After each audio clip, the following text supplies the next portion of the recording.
ఇప్పటి వరకు నేను హీరోయిన్‌గా చేశాను, ఆర్టిస్ట్‌గా చేశాను. కానీ ఫస్ట్ టైమ్ ఇవాళ నేను ఇంటర్వ్యూ చేయడానికి ఈ చైర్‌లో కూర్చున్నాను. ఇంటర్వ్యూ చేయబోయేది శివాజీ గారితో పాటు ఇంకొక పర్సన్. ఆ పర్సన్ ఎవరో తెలియంగానే వెంటనే ఒప్పుకున్నాను. ఆ పర్సన్ ఎవరంటే ఒక star producer at the same time most happening person. And ఆ పర్సన్ పేరు బండ్ల గణేష్ గారు. హాయ్ అమ్మా. నమస్కారం. హలో శివాజీ గారు. హలో లయ గారు, నమస్కారం. సంతోషం. చాలా రోజుల తర్వాత లయని కలవటం నాకు ఆనందంగా ఉంది. ఎందుకంటే నేను చిన్న చిన్న వేషాలు ఇష్ట టైంలో ఆ అమ్మాయి క్రేజీ హీరోయిన్. అప్పట్లో లయతో కానీ వాళ్ళ మదర్తో కానీ మాట్లాడుతుంటే మన సొంత మనుషులతో మాట్లాడేంత ఫీలింగ్ ఉండేది నాకు. నాకు ఇష్టమైన వ్యక్తి, ఇష్టమైన హీరోయిన్, ఒక తెలుగు అమ్మాయి. ఆ రోజుల్లో మంచి మంచి సినిమాలు చేయడం నేను చాలా ఆనందపడేవాడిని. ఈ విధంగా కలవడం నాకు చాలా సంతోషాన్ని చాలా ఇచ్చింది. సంతోషంగా ఉందండి. Thank you so much. So మీరు ఇప్పుడు ఏంటి ఇంత గ్లామర్గా ఉన్నారు? మీ కాంప్లిమెంట్ చాలా ఆనందంగా ఉందమ్మా. నేను గ్లామర్గా లేను, మామూలుగా ఉంది. నువ్వు నిజంగానే గ్లామర్గా ఉన్నారు. మీరు పాదయాత్ర చేసినట్టున్నారు కదా ముందని. దానికి రీజన్ ఏంటండి? చంద్రబాబు నాయుడు గారు అరెస్ట్ అయినప్పుడు మొక్కున్నానమ్మా. నేను వెంకటేశ్వర స్వామిని బాగా నమ్ముతాను. Okay okay. చంద్రబాబు నాయుడు గారు ప్రాణంతో బయటకు వస్తే నడిచి వస్తాను మొక్కున్నాను. అది లాస్ట్ మంత్ జనవరి 13th కేసు కొట్టేయడం జరిగింది. 19th బయలుదేరి 23 రోజులు పాదయాత్ర చేసి స్వామివారికి మొక్కుని వెంకటేశ్వర స్వామితో మొక్కు పెట్టుకోకూడదమ్మా, చెల్లించుకొని వచ్చాను. భాగంగా నేను కూడా దాంట్లో భాగంగా అన్నని దారి దాంట్లో భాగంగా స్వామి దగ్గర ఫస్ట్ ఆ యాత్రకి నా ఆత్మీయులు నేను ఎవరికి చెప్పలేదమ్మా. నాకు అత్యంత సన్నిహితుడు, నా ప్రాణమిత్రుడు, నా సోదరుడు శివయ్యజీకి ఫోన్ చేసి, శివ నేను ఇట్లా వెళ్తున్నానంటే మా ఊరు వచ్చి షాద్నగర్ వచ్చి మనాడి చేతుల మీదుగా ప్రారంభించి, మనాడి చెయ్యి ఎంత మంచిదంటే దాదాపు 537 కిలోమీటర్స్ నడిచానమ్మా. చీమ కుట్టినంత ఇబ్బంది కూడా జరగలేదు మాకు. అంటే ఆ భగవంతుడి సంకల్పం, దేవుడు కూడా, మిత్రుడు విషెస్. నేను చెప్తున్నా కదా అన్న, నేను వచ్చిన ఇండస్ట్రీకి నేను వచ్చిన కొత్తలో నాకు షూటింగ్స్లో ఫస్ట్ పరిచయం ఇక్కడ పరిచయం అయింది 4-5. ఆ 4-5లో గణేష్ అన్న ఒకడు. గణేష్ అన్న, వేణుమాధవ్, ఉత్తేజు, తిరుపతి ప్రకాష్, మేము 5 స్టూడెంట్స్ చిరంజీవి గారి సినిమాకి మాస్టర్ సినిమాకి.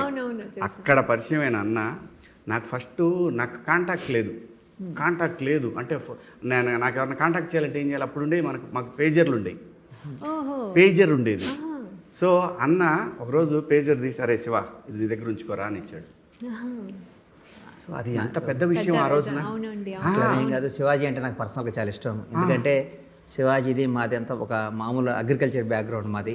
మా నాన్న కానీ శివాజీ వాళ్ళ ఫాదర్ కానీ మేమంతా వ్యవసాయదారుల కుటుంబం నుంచి వచ్చిన వాళ్ళమే, ఒక ప్రాంతం నుంచి వచ్చిన వాళ్ళమే. మా అన్నీ అట్లా ఏదో ఇది బీరకాయ పీసు బంధుత్వాలు కానీ కలుపుకుంటూ శివాజీ హీరో కావాలి, శివాజీ పెద్ద హీరో కావాలి మనస్ఫూర్తిగా కోరుకున్న వాళ్ళు నేను ఒకడిని.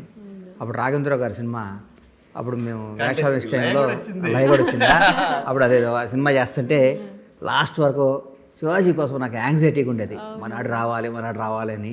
అప్పుడు ఏదో ఆల్రెడీ ముందు మ్యాచ్ ఫిక్సింగ్ కాబట్టి అది ఫిక్స్ అయిపోయి మనాడికి మిస్ అయింది. కానీ ఏదైనా భగవంతుడు ఎవరికి ఏం చేసినా ఎవరికి ఏం వాళ్ళని ఇస్తాడో. ఇవాళ భగవంతుడి వల్ల మనం చాలా హ్యాపీగా ఉన్నాం. అందుకని భగవంతుడికి ఒక్కసారి హృదయపూర్వక ఈ జన్మనిచ్చి ఈ బతుకునిచ్చినందుకు ఆయనకు ఒక్కొక్కసారి కృతజ్ఞతలు తెలియజేసుకుంటూ, సాంప్రదాయని సుప్పిని శుద్ధపూసిని పెద్ద హిట్ అవ్వాలని, శివాజీకి ఈ సినిమా అన్ని విధాలుగా మంచి పేరు, మంచి డబ్బు, మంచి పరపతి తీసుకొచ్చి ఇంకా సినిమాలు తేవాలి. శివాజీ ఆర్టిస్ట్గా కొత్తగా ప్రూవ్ చేసుకోవాల్సింది ఏమీ లేదు. మొన్న కోర్ట్ సినిమా కానీ, ఈ మధ్య ఒక దండోరా అనే సినిమా కానీ చింపి చాటేశాడు. దండోరా సినిమా నేను చూస్తే అదే శివాజీ ఒక మలయాళీయో ఇంకో ఉంటే ఇంటర్నేషనల్ అవార్డు ఎప్పుడో వచ్చేది కదా. నాకు శివాజీ తెలుగువాడు అయినందుకు ఆ దండోరా సినిమా చూసిన తర్వాత నాకు గర్వం అనిపించింది. ఇంత గొప్ప నటుడు మనాడు ఉన్నాడు కదా. ఇక నుంచి ఈ సెకండ్ ఇన్నింగ్స్లో శివాజీ భవిష్యత్తు అద్భుతంగా ఉండబోతుంది. ఎక్స్ట్రానరీ క్యారెక్టర్స్ శివాజీ కోసం రాసుకుంటున్నారు పిల్లలు. ఈ మధ్య నేను కథలు వింటుంటే ఎవరు వచ్చి కథ చెప్పినా, ఈ మధ్య వరుసగా 4-5 కథలు విన్నాను. కథలు వింటే ఎవరు వచ్చినా శివాజీని బేస్ చేసుకొని కథ చెప్తున్నారు. నా కడుపు నిండిపోతుంది. మన నాడు కోసం కథలు రాస్తున్నారు, మన శివయ్య కోసం ఇంత బాగా జరుగుతుంది అని చేస్తుంటే నిజంగా నటనని ఎవరు దోసుకోలేరమ్మా. ఎవడగానే ఎప్పుడైనా వెలికి తీస్తారు. కొద్దిగా లేట్ అవ్వచ్చు కానీ బయటికి రావటం ఖాయం, జనాన్ని ఆదరణ పొందడం ఖాయం. చిరస్థాయిగా మనాడు ఒక తెలుగు చలనచిత్ర పరిశ్రమలో భవిష్యత్తులో వాడు చెప్పుకునే రోజుల్లో శివాజీ అనేవాడు ఒక అద్భుతమైన నటుడు వాడు చెప్పుకునే విధంగా రావటం నాకు ఆనందంగా ఉంది. Thank you. చాలా అంటే సంతోషం. లయ గణేష్ అన్న ఏంటంటే వెరీ ఫోకస్డ్ మ్యాన్.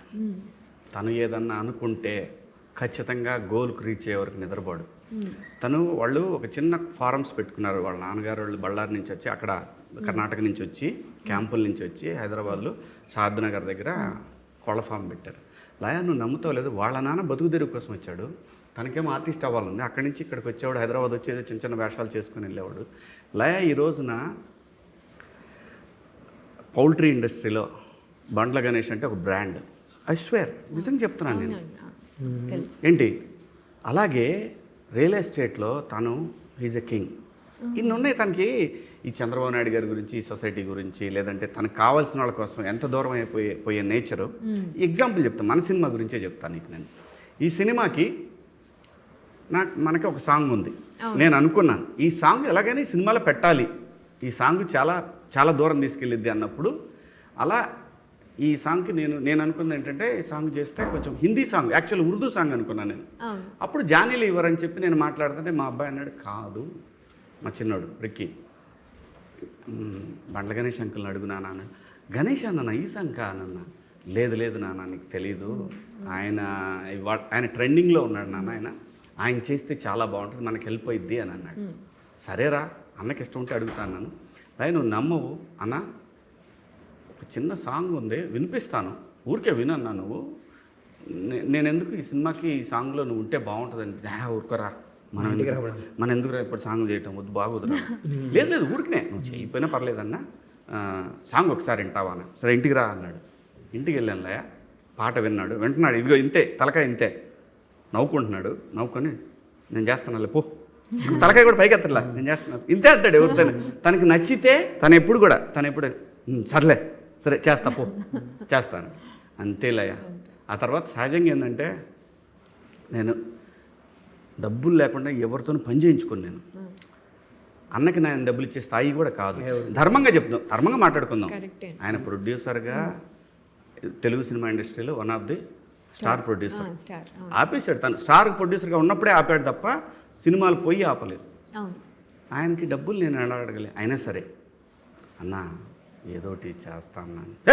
నిర్భయ్ ఎవడరా నువ్వు నాకు చేయటం ఏందిరా, నీ బుద్ధి ఉందా ఏమన్నా, ఏం మాట్లాడుతున్నావు నువ్వు? ఫ్రెండ్షిప్ అనేది అప్పుడప్పుడు ఇప్పుడు అన్ని జీవితంలో ఒకటే కాదు కదా, అంత డబ్బు తీసుకునే దగ్గర డబ్బులు తీసుకుంటాను, వసూలు చేసే దగ్గర చేస్తాను. నేను ప్రతిరోజు డబ్బు కోసమే పని చేస్తాను. మనస్సాక్షి అని ఉంటుంది కదా, మన అనేవాడికి ఉంటుంది కదా. మన శివాజీ ఇచ్చే డబ్బులు కాదు కదా నాకు. శివాజీ సక్సెస్ కొట్టాలి, నంబర్ 1 ఉండాలి. శివాజీ గతంలో పడ్డ ఇబ్బందులు నాకు తెలుసు. ఎందుకంటే అన్యాయంగా జనంలో దారిని పోయి అన్ని మనాడి నెత్తి మీద వేస్తారు. శివాజీ క్యారెక్టర్ నాకు తెలుసు, శివాజీ క్యాలిబర్ నాకు తెలుసు, శివాజీ వ్యక్తిత్వం నాకు తెలుసు. శివయ్య అనేవాడు ఎంతోమంది నిలబడ్డాడు, ఏదున్నా బోళాగా మాట్లాడతాడు. మేమందరం మా నోట్లో ఒకటి, మనసులో ఒకటి, పొట్టలో ఒకటి, ఇంకా కింద ఒకటి, తల్లో ఒకటి ఉండదు. మా మనసులో ఏది ఉంటే అది నోట్లోంచి బయటికి రావటమే మా స్టైల్. అది నేను మా శివాజీ ఎప్పుడైనా ఒక స్కెచ్ చేయం, పలానా లయ వస్తుంది, లయతో ఇట్లా మాట్లాడాలి, ఇట్లా చేయాలి, మేము డిజైన్ చేయం. నాకు కనపడంగానే మాకు ఏది ఉంటే అది మాట్లాడేస్తాం. దాని తర్వాత మంచి అయితే హ్యాపీ, చెడు అయితే తీసుకుంటాం. ఎందుకంటే మనాడు జనం కోసం అనుకున్నది మాట్లాడితే ఎవరెవరో మనం మాట్లాడారు. నేను అనుకున్నాను ఇది అన్యాయం కదా, ఇది ఎంత అన్యాయం, ఎందుకు ఇట్లా మాట్లాడొచ్చా? మంచి కోసం మాట్లాడాడు, అందరం బాగుండాలని మాట్లాడాడు. సరే ఎవరో ఒక టైం పాస్ ఒకటి మనం ఏం మాట్లాడేది, అది ఎవరికి ఏం జరగలేదు. కానీ శివాజీ క్యారెక్టర్ అంటే నాకు ఇష్టం. శివాజీ వ్యక్తిత్వం, వాడు మాట్లాడే మాటలంటే నాకు ఇష్టం. జనానికి నిలబడతాడు. ఎంత నిలబడతాడంటే ఎన్నో ఇబ్బందులు పడ్డాడు. ఎంత ఇబ్బందులు పడ్డాడో నాకు తెలుసు. కాబట్టి శివాజీ అనేవాడు ఇండస్ట్రీలో నిలబడాలి. శివాజీ ఒక ఆర్టిస్ట్గా, ఒక యాజ్ ఎ క్యారెక్టర్ ఆర్టిస్ట్గా ఈ రోజు ఇండస్ట్రీని రూల్ చేయాలని మనస్ఫూర్తిగా కోరుకునేవాడిని. వాళ్ళ కుటుంబం తర్వాత ఎవరు ఉన్నారంటే ఆ ఫస్ట్ నేనే ఉంటానని నేను నమ్ముతున్నా. ఖచ్చితంగా నేను నమ్ముతాను. ఎందుకంటే లయ సాంగ్ చేస్తుంటే వర్షం పడింది. లయ అల్లాడిపోయాడు, ఒరే శివ ఏందిరా ఇది. ఎందుకు ఆ రోజు బాధపడ్డానంటే, అంతకుముందు ఒక డేట్ ఇచ్చాను అనుకున్నాను చాలా ఇంపార్టెంట్ వర్క్, రిజిస్ట్రేషన్. అది ఇంపార్టెంట్ రిజిస్ట్రేషన్, చాలా పెద్ద రిజిస్ట్రేషన్ అది. నేను వెళ్ళకపోతే ఆ రిజిస్ట్రేషన్లో చాలా డబ్బులు రావాలి, రిజిస్ట్రేషన్ చేయాలి, చాలా డీల్ ఉంది. నేను లేకపోతే ఏమైనా మిస్ అయిందంటే ఇబ్బంది అయిపోద్ది, అవతల వాళ్ళు ఉంటారు భయపడితో. శివాజీ ఇబ్బంది శివయ్య ఈ రోజు అయితే నేను చేయలేనని చెప్పా. పలానా డేట్ పెట్టుకోమని చెప్పా.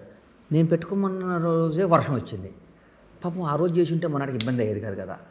చిన్న సినిమా నా వల్ల నష్టపోతున్నాను, చాలా దుఃఖపడ్డా నేను, చాలా బాధపడ్డా. అంటే అరే నా వల్ల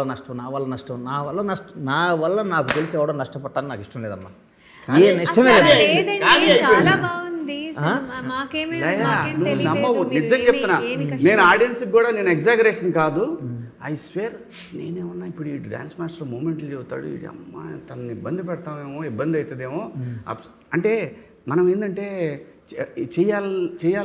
చేసినప్పుడు అది బాగాలేదని మనకే అనిపించినప్పుడు లోపల ఫీలింగ్ ఉంటుంది చూసావా, ఆ ఫీలింగు అస్సలు చాలా చిరాకు తెప్పిస్తుంది మనకి, చాలా సంవత్సరాల పాటు చిరాకు తెప్పిస్తాయి.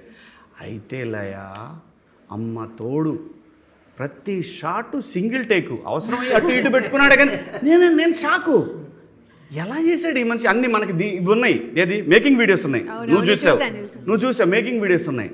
సో ఏంటంటే తను చాలా గొప్ప ఆర్టిస్ట్. నేను చెప్తున్నా, తనకు కూడా తెలియదు, ఐ స్వేర్. తనకు పడాల్సిన వేరే ఉంది, అది నేను ఫిక్స్ అయ్యాను. తను చేయాల్సిన క్యారెక్టర్లు వేరే ఉన్నాయి, అది నేను ఫిక్స్ అయ్యాను. మేమేమో ప్రొడ్యూస్ చేయమని అడుగుదాం అనుకున్నాము, చేస్తున్నాడు. చిన్న సినిమా మా పాప మొదలుపెట్టింది, నేను కూడా పెద్ద సినిమా ప్లాన్ చేస్తాను. నాకు మనం పైకి వచ్చిందే సినిమా కదా, కదమ్మా. సినిమా అంటే నేను బతికేదే సినిమా కోసం, సినిమా అంటే ప్రాణం నాకు. కానీ ఇప్పుడున్న పరిస్థితుల ప్రకారం తెలిసి తెలియకుండా ఎవరు పడితే వాళ్ళు ఫట్ఫట్లాడిచ్చేసి మనం దెబ్బ తగిలితే తీసుకునే పొజిషన్లో లేము ఇప్పుడు. దెబ్బ తగలటానికి మరి తగిలించుకోవడం ఎందుకు, దెబ్బ తగిలించుకోవడం నాకు తెలుసు కదా, ఎక్కడ ఏ బాల్ 6 కొట్టాలో, ఏ బాల్ 4 కొట్టాలో, ఏ బాల్ అవుట్ వదిలేయాలో నాకు తెలుసు. కాబట్టి ఎందుకంటే నా age of 15 I came industry. నేను నా 15 సంవత్సరం నేను సినిమా ఇండస్ట్రీకి వచ్చాను, ఫిల్మ్ షూట్ చేశాను. నేను చిన్న చిన్న వేషాలు జూనియర్ ఆర్టిస్ట్ కాడి నుంచి చాలా అగ్రనిర్మా దాకా వచ్చాను. నా జర్నీ ఈ 33 ఏళ్ళ జర్నీ నా సినిమా ఇండస్ట్రీలోనే. నా ముందు ఎన్నో బస్సులు వచ్చినాయి, పోయినాయి, ఎంతోమంది నిర్మాతలు వచ్చారు, వెళ్ళిపోయారు, అన్నీ జరిగినాయి. కానీ మనకు తెలుసు ఎక్కడ గేమ్ ఆడాలో తెలుసు, కాబట్టి చూస్ చేద్దామని ఆగా. మంచిదండి. అంటే అది కూడా ఇంపార్టెంట్ కదా, ఊరికినే ఏదో ఒకటి వేస్తే కూడా యూజ్ లేదు. అండ్ మీరు డాన్స్ ఇందులో బాగా చేశారు అని ఇప్పుడే శివాజీ గారు అన్నారు, కానీ మేము డాన్స్ చిన్నప్పుడు కూడా చూసాము. మీరు రాజశేఖర్ సినిమాలో అన్నిట్లో డాన్స్ అని కాదు, కానీ 50 దాటుతూ కూడా నేను నిజంగా చెప్తున్నా, డాన్స్ అయింది కాదు, వాళ్ళు ఊరిట్లో ఓపెమన్నారు ఊపారు అంతే. మీరు ఊరికి డాన్స్ అంటున్నారు కానీ చిన్న చేశాను. ధర్మంగా చెప్పు, చేయటం డాన్స్ వేరు, దీంట్లో చేయటం వేరు. దీని ముందు ఉంటాడు అందరికన్నా. అవును, మీ సాంగ్ అది, అంటే అది గ్రూప్ లో అనుకోండి, శివాజీ బ్రెయిన్ అక్కడ వాడాడు అంతే. ఈ సినిమా అంతా నిజంగా చెప్తున్నా, సాంప్రదాయిని సుప్పిని శుద్ధ పూసిన ఈ సినిమా మొత్తం మనాడు బ్రెయిన్లో అట్లా ఫిక్స్ అయిపోయి కూర్చున్నాయి. ఎంత ఈ షాట్ ఇట్లా తీసుకోవాలి, ఈ డైలాగ్ ఇట్లా చెప్పించుకోవాలి, ఇది ఇట్లా చేయాలి, ఇది ఇట్లా చేయాలని మనాడు జీవితంలో చిన్నప్పుడు పెదబాల శిక్ష మనం ఎట్లా చదువుతామో అట్లా ఈ సినిమా చదివేసుకున్నాడు పాపం. ఈ సినిమాని వంట బట్టి నిద్ర లేపిన ఈ సినిమాలో డైలాగులు చెప్తాడు, నిద్ర లేపిన ఈ సినిమా షార్ట్ చెప్తాడు. అర్ధరాత్రి కూడా మనం కొందరు ఫిక్స్ అయిపోతారు కదా, మనం ఎగ్జామ్ పోయినప్పుడు చదువుకుంటాం కదా, బట్టి పడతాం కదా. ఈ సినిమాని మనాడు జీవితంలో బట్టి పట్టేశాడు. ఈ సినిమా సాంప్రదాయని సుప్పిని శుద్ధ పూసిని బ్లాక్ బాస్టర్ కొట్టాలి అని మెంటల్గా ఫిక్స్ అయ్యాడు. ఇవాళ నేను చెప్తున్నాను, ఈ సినిమా ఊహించని ఓపెనింగ్స్ ఉంటాయండి.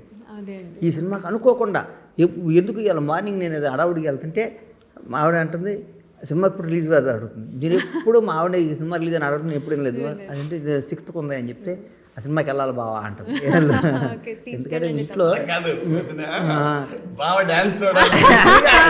చూసారు ఎలా అంటే జనంలో ఈ సినిమాకి ఒక పాజిటివ్నెస్ వచ్చింది. ఫ్యామిలీ సినిమా, మంచి సినిమా. పండగ తర్వాత మంచి సినిమాలు రాలేదు, పొంగల్ తర్వాత మంచి సినిమాకి వెళ్ళాలి, అందరూ జనం కూడా వెయిట్ చేస్తున్నారు. మంచి డేటు 6వ తారీఖు దగ్గరకు వచ్చింది. ప్రతి ఒక్కళ్ళ ఫ్యామిలీస్తో కుటుంబాలతో భార్య పిల్లల్ని చక్కగా పెట్టుకొని కారు వేసుకొని సరదాగా ఈ సినిమా చూస్తారు. ఎందుకంటే ఈ సినిమా అంత టైటిల్ అద్భుతమైన టైటిల్. ఈ సినిమా టైటిల్ జనానికి హృదయానికి ఫస్ట్ 2 రోజులు నాకు అదేం టైటిల్ రానుకున్నా, ఇనంగా అది ఒక పెద్ద అదొక మైండ్లోకి వెళ్ళిపోయినాక ఏం టైటిల్ పెట్టాడు సాంప్రదాయిని సుప్పిని శుద్ధ పూసిని. ఎంత చక్కని టైటిల్ అండి, ఎంత ఎంత ఎంత. మీరు మాకు ఈ సినిమాలో చేయడం మాకు చాలా ప్లస్ అండి. నేనేమి కాదు, నాకు ఈ అవకాశం ఇచ్చిన శివాజీకి ఇంకొకసారి మీ అందరూ మీ ద్వారా ప్రజలందరికీ హృదయపూర్వక ధన్యవాదాలు చెప్పుకున్నాను. ఎందుకంటే ఈ సాంగ్ ఇంత పెద్ద హిట్ అవుతుందని నేను కూడా అనుకోవాలా, ఇంత పెద్ద హిట్ అవుతుంది అనుకోవాలా. నేను పాదయాత్ర చేస్తుంటే రిలీజ్ చేశాడు, సూపర్ హిట్ అయింది. నేను తిరుపతి ఆ ఏరియాలో వెళ్తున్నప్పుడు అందరూ పాయ అన్న పాయ పాయ అంటే నాకు ఇదేంట్రా ఈ సినిమా ఇంత పెద్ద ఇంత నేను ఊహించలే. మా ఇంట్లో 2 పిల్లలు ఉంటారు, 2 వాళ్ళు రోజు టీవీ పెట్టి భోజనం చేయమంటే ఆ పాట పెడితేనే భోజనం చేస్తూ ఉన్నారు, డ్యాన్సులు వేస్తున్నారు, సరదాగా అనిపిస్తున్నారు. 100% నాకు అవకాశం ఇచ్చాడు. కాదు, ఇప్పుడు మీరు ఇందాక చెప్తూ నేను కొన్ని స్టోరీస్ వింటున్నాను అందులో శివాజీ గారి గురించి చెప్తున్నారని. శివాజీ గారు బ్రదర్ అండి, శివాజీ గారి ఫాదర్ అండి, శివాజీ గారి దగ్గర జనం ఉంటారండి. శివాజీ అనేవాడిని హుక్ పెట్టి సినిమా కథలు వెళ్తున్నారంటే శివాజీ ఎంత పెరిగాడో నాకు అర్థమవుతుంది. అవునండి, అది ఆఫ్టర్ దండోరా, ఆఫ్టర్ కోర్ట్, శివాజీ అనేవాడు ఒక స్టార్ అయిపోయాడు, ఒక actor. As a actor Shivaji అనేవాడు స్టార్ అయిపోయాడు. అది తెలుగు వాళ్ళకి మనం నిజంగా మన తెలుగువాడు ఏ పరభాష నుంచి తీసుకొచ్చుకోకుండా మన తెలుగువాడు ఇంత మంచి నటుడు మనలోంచి బయటికి రావడం అనేది ఈ కోర్టులో బయటికి తీసుకొచ్చినందుకు అప్పుడు ఆ సినిమా ఇచ్చిన నాని గారికి, ఆ దండోరా దర్శక నిర్మాతలందరికీ హృదయపూర్వక ధన్యవాదాలు. మనలో మన ఒక ఆర్టిస్ట్ని బయటికి తీసుకొచ్చి మనలోనే ఉన్నారు, మన తెలుగాడే ఒకటి ఉన్నాడని చెప్పడం కూడా మన అదృష్టమే కదండి. ఇట్లాంటి వేషానికి ఏ భాష నుంచో తీసుకొచ్చి ఏ స్టార్ హోటల్లోనే పెట్టి ఎంతో వేసుకొచ్చి వాళ్ళతో ఒక 4-5 రెస్టారెంట్లు తీసుకొచ్చి ఆ బడ్డను కాకుండా మన ఇంటి పక్కనే ఫిలిం నగర్లోనే మనకు మంచి ఆర్టిస్ట్ ఉన్నాడు, అర్ధరాత్రి పిలిచిన మనకు వస్తాడని ఉండటం కూడా మనకి మంచి రోజులు వచ్చినట్టే కదా ఫీల్ అవుతాం. తను వేరే అడగాలనుకుంది, తను వేరే క్వశ్చన్ వేరే అడుగుతుంది, నాకు అర్థమైంది అమ్మాయి పోనీ ఇప్పుడు నేను అడగను, మీరు చెప్పండి నేనేం అడగాలనుకున్నాను. మీరు శివాజీతో సినిమా చేస్తారా అని అడగాలనుకున్నారు మీరు. అది ఒకటి, స్టోరీ వింటున్నారు కదా,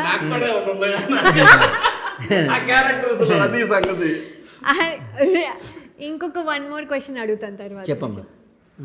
సో ఆ స్టోరీస్లో మీరు కూడా ఏమైనా యాక్టింగ్ ఏమైనా చేసే అవకాశం? బేసిక్గా నాకు యాక్ట్ చేసే టైం లేదు, నాకు నిజంగా టైం లేదు. ఎందుకంటే మీరు నమ్ముతారా నమ్మరా, నేను ఇప్పటివరకు లంచ్ చేయలేవాడ. అయ్యో, ఇంకా లంచ్ చేయాల. శివాజీకి ఇలా వస్తానని చెప్పాను, పొద్దున్నే ఫామ్కి వెళ్ళి పనులు చూసుకొని మనాడు ఫోన్ చేయగలే డైరెక్ట్గా ఇంటికి కూడా వెళ్ళకుండా ఇక్కడికి వచ్చాను. అందుకని నేను యాక్ట్ చేస్తే అమ్మా నేను ఒక 1000 మందికి రెస్పాన్సిబిలిటీ. ఇప్పుడు నా దగ్గర 1000 మంది వర్క్ చేస్తారు. నేను షూటింగ్లో యాక్ట్ చేసుకుంటా కూర్చుంటే నా వ్యాపారం ఎంత దెబ్బతింది అనుకోండి. భగవంతుడు ఇచ్చిన అవకాశం తప్పవద్దని చేస్తా. కొన్ని నాకు మనసుకు నచ్చి ఈ వేషం చేస్తే బాగుంటుంది అన్నప్పుడు, ఎందుకంటే నేను ఆడియన్స్ నేను చేపిస్తా. ఎందుకంటే మంచి ఇప్పుడు చిరంజీవి గారి సినిమా యాక్ట్ చేస్తున్నాను, చిరంజీవి గారి సినిమా యాక్ట్ చేస్తున్నాను. 4 ఎదురు నేను చేయట్లేదు, మనసుకు నచ్చి సినిమా చేస్తే బాగుంటుంది అన్న ఫీలింగ్. ఎందుకంటే మనం ఆర్టిస్ట్ అవ్వటం అనేది మన జీవితంలో ఒక పెద్ద డ్రీమ్ కదమ్మా. ఎంత డబ్బున్నా దేన్నైనా కొనుక్కున్న యాక్టర్ని ఎక్కడ కొంటాం, మనం నటనని ఎక్కడ కొంటాం? ఆ గులని తీర్చుకోవాలి కదా. తృప్తి ఉన్న వేషం వేసి ఈ వేషం వేస్తే జనంలో బాగుంటుందిరా, ఈ వేషం వేస్తే జనం నచ్చుతుందిరా. అందుకే మీరు యాక్టర్గా నాకు ఒక వేషం కోరిక ఉందమ్మా. ఆ కోరిక నా ప్రొడక్షన్లోనే ఆ సినిమాది సూపర్ హిట్ కొడతాను. ఆ సినిమా నేను చూపిస్తాను. అది ఎట్లాంటి వేషం కూడా చెప్తాను. ఈవీవి గారు డైరెక్ట్ చేశాడు ఒక సినిమా, అమ్మో 1వ తారీఖు అని. ఎల్బి శ్రీరామ్ క్యారెక్టర్, అట్లాంటి క్యారెక్టర్ నేను చేసి నా బ్యానర్లో తీసి దాంట్లో అవార్డు నేను తెచ్చుకోకపోతే నా పేరు బండ్ల గణేష్ గారు. ఇది ఫిక్స్ అయిపోయింది నా లైఫ్లో. నాకు అట్లాంటి క్యారెక్టర్, ఎందుకంటే ఒక మధ్యతరగతి జీవితాలు, ఒక మధ్యతరగతి బతుకులు, ఒక మధ్యతరగతి కుటుంబం నాకు తెలుసు కాబట్టి 1వ తారీఖు వస్తుంది. ప్రపంచంలో మధ్యతరగతి అడిగి ఏది బ్లాక్ డే కదమ్మా, 1వ తారీఖే బ్లాక్ డే. 1వ తారీఖు వస్తుంటే వాడు కొనికిపోతాడు. ఇన్స్టాల్మెంట్ కట్టాలి, పిల్లల ఫీజు కట్టాలి, సామాను కొనాలి, పిల్లలకు కొనాలి, ఈఎంఐలు కట్టాలి. 1వ తారీఖు అంటే వాడికి ఒక భయంకరమైన రోజు. అందరికి 1వ తారీఖు ఏం అబ్బా ఫస్ట్ వస్తుంది అనుకుంటాం, కానీ 1వ తారీఖు కొద్ది మధ్యతరగతి జీవితాలకి భయంకరమైన బ్యాడ్ డే. అందుకోసం ఆ 1వ తారీఖు బేస్ చేసుకొని అట్లాంటి కాన్సెప్ట్ మీద అమ్మో 1వ తారీఖు లాంటి కథ నేను చేస్తాను, దానికి అవార్డు తెచ్చుకుంటాను. తప్పకుండా అండి, ఇది మాకు హ్యాపీగా ఉంది వినడానికి. ఎందుకంటే మీరు యాక్టర్గా మాకు అలాగా పరిచయం, అండ్ తర్వాత స్టార్ ప్రొడ్యూసర్ అయినా కూడా ఆ యాక్టర్ ఎక్కడో లోపల ఉన్నారు. సో మాకు అప్పుడప్పుడు కనిపిస్తే బాగుంటుంది. రెగ్యులర్గా మీరు చేయలేకపోయినా కనిపించాడు మిలియన్ వ్యూస్ అమ్మా అది సాంగ్.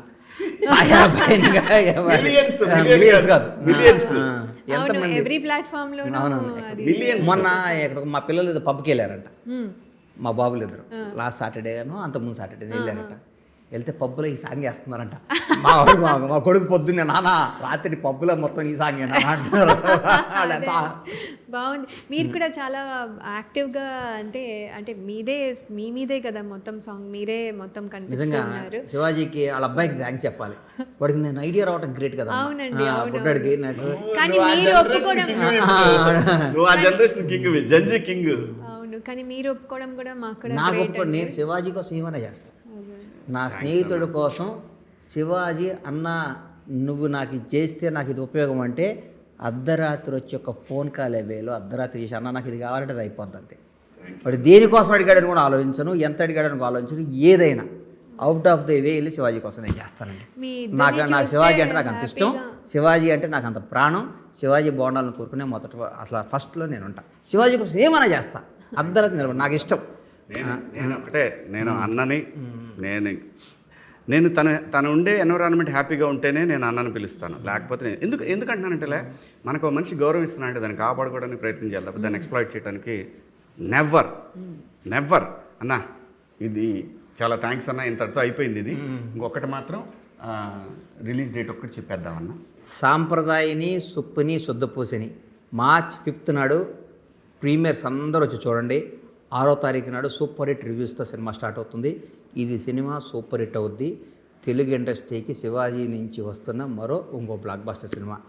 ఈ సినిమా సూపర్ హిట్ అయ్యి లయాకి శివాజీకి ఆ సినిమాలో యాక్ట్ చేసిన వాళ్ళందరికీ మంచి పేరు తెచ్చి శివాజీకి మంచి డబ్బులు రావాలని మనస్ఫూర్తిగా కోరుకుంటూ మీ అందరి విషెస్ శివాజీపై ఇవ్వడాలని లయాపై ఇవ్వడాలని కోరుకుంటున్నాను. Thank you so much. మీరు ఆ విషయస్లో నాకు కూడా కొన్ని పెట్టాగా తల్లి లయా పేరు చెప్పాగా. అది కెమెరాలో కాదు, మామూలుగా కెమెరాలో. సరే, దట్స్ ఓకే. ఈ సినిమా నీకు మంచి పేరు రావాలమ్మా, నీకు శివాజీకి. మీ పేరు ఎలాంటి హిట్లు ఇంకా ఇచ్చుకుంటూ ఇంకో 10 బ్లాక్ బస్టర్ సినిమాలు మీ ఇద్దరు కలిపి చేయాలని మనస్ఫూర్తిగా కోరుకుంటూ సాంప్రదాయని సుప్పిని శుద్ధపూసిని సినిమాలో తర్వాత మీ ఇద్దరికి మిస్ అమ్మ తర్వాత అది మీ ఇద్దరిది కామెంట్ అదే అదిరింది ఇచ్చింది. అంతకంటే టాటా బిర్లా అంతకంటే మంచి పేరు రావాలని కోరుకుంటున్నాను. All the best Laya and Shivaji. Thank you అండి, థ్యాంక్ యూ సో మచ్ అండి, thank you so much. Bye అమ్మ.